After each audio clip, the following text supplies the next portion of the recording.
Freud would see the intertwined circles of power, manipulation, and control as a constant struggle between the ego, which is driven by the desire to maintain self-preservation and control, and the ID, which is primal and self-serving. The superego represents the moral compass, ideally guiding actions to fit social rules. But often, in societies with deeply rooted power structures, the ego and ID overpower the superego, creating a self-serving, power-driven environment. This results in manipulation, the use of religion or economic forces for personal gain, and the rise of figures who are not bound by morality, but instead by their own repressed desires for power. Freud would potentially argue that many power struggles, both familial and political, have roots in unresolved childhood trauma, where figures like authority figures or the parental role are either worshipped or rejected. This complex could manifest in figures that rise to power to overcompensate for earlier childhood neglect, or a desire to replace an absent or overpowering parent, much like how dictators or CEOs often crave ultimate control and may see themselves as parental figures. Their need for approval, society's approval for example, is often a displaced desire for the approval of their parents. Many societal structures are built on repressed desires, whether sexual or aggressive, leading to tensions that manifest as control mechanisms. Power, in this sense, is a way to redirect personal frustrations or suppressed desires into more acceptable forms, like wealth or dominance. So when we look at the powerful elite, whether religious or corporate, Freud would suggest they're often acting out repressed feelings that they've never fully confronted. Adler would likely view the obsessive pursuit of power and wealth as rooted in feelings of inferiority. Many power structures, especially those based on manipulation, are built on people trying to compensate for internal feelings of inadequacy. This can be seen in the rise of individuals or groups that overcome early personal failures, perhaps family or cultural trauma, by projecting authority and dominance.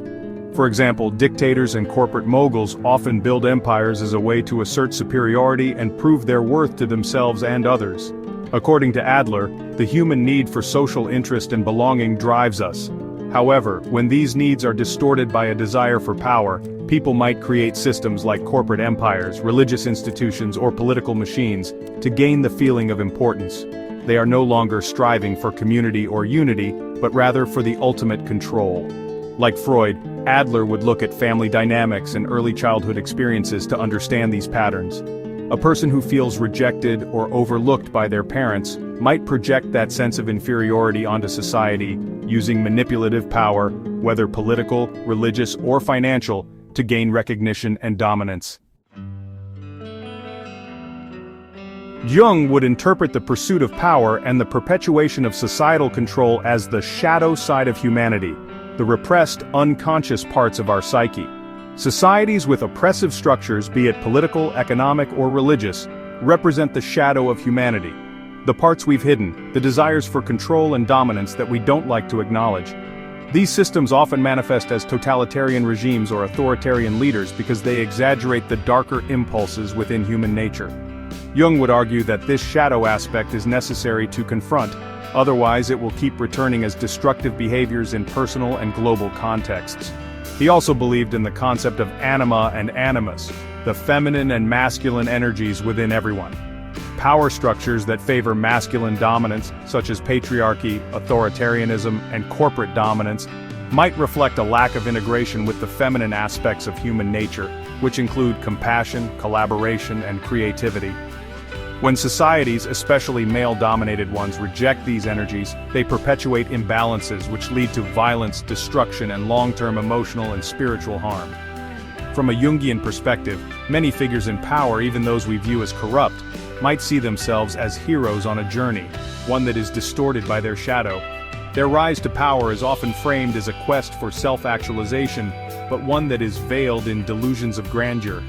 The story of power, as told by Jung, is one where individuals, societies, and even cultures must confront their darkness or risk being consumed by it. Jung would view power as governed by recurring archetypes that shape human behavior: the ruler, the magician, and the warrior. Each archetype has its light and shadow sides.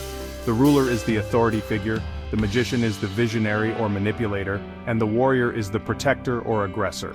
All of these archetypes can be both constructive and destructive depending on how they are expressed in both individual and collective consciousness.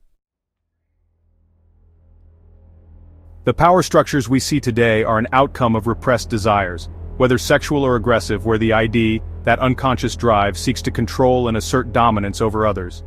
This need for control is rooted in childhood trauma and unhealed emotional wounds. Those seeking power, such as corporate moguls, political figures, or religious leaders, often do so to compensate for deep-seated feelings of inferiority. Their drive for superiority and recognition leads to manipulative and self-serving behaviors, resulting in oppressive systems where others are subjugated. Power structures are an outgrowth of the collective unconscious, driven by repressed instincts. The quest for power, for many, is an attempt to integrate the shadow and gain recognition, but often this leads to destructive consequences when these deeper issues are not consciously confronted. Archetypal figures are often at the helm of these systems, and they must confront their inner darkness in order to prevent global destruction.